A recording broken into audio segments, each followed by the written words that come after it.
My name is Josiah Hare, and I'm 47 years old, and I'm one half degree of Cherokee blood.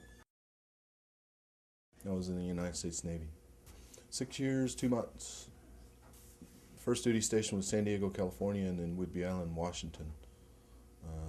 I also deployed aboard the USS Kitty Hawk and did 2 cruises, Westpac and then a world cruise. It's kind of strange when you leave to go into the military. The military knows about all the various backgrounds, I guess would be the best way to put it.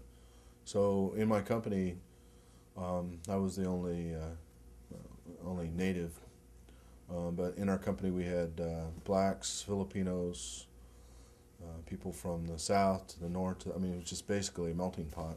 And after a period of time, you stop thinking about where you came from and it kind of molds you into what your job was. And then there was a huge amount of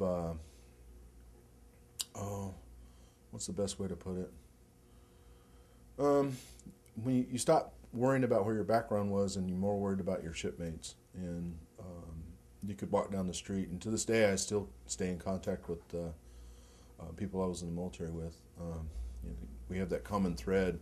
And it's really funny is I meet up with veterans, everywhere, and especially since coming back in Oklahoma, I've got back into powwows. I'm a gourd dancer, and of course a lot of veterans in that. And my good friend Niles Boson that came and wanted to see this. He's a veteran, but Vietnam veteran, and it's just that common bond. My daughter is a senior at Moore High School, and last spring she came up to me one day and sat down and said, "I need to talk to you seriously." I said, "I'm thinking about going in the military." And of course, she heard me, telling stories about being in the military or being in the Navy, and I sat down with her and basically said, here's the things that you can do with this. It's a really great opportunity. There's a lot of things, opportunity-wise, there for you. Above all else, please allow me to go with you when we go and talk to the recruiter. I wasn't worried that the recruiter would sell her down the road. To be able to ask that question, I sat down with her and her recruiter, and I let her do all the talking. And at the end of the conversation, when he said, "Is there any other questions?" they turned and looked at me, and I said, "Okay," and I pulled out my list.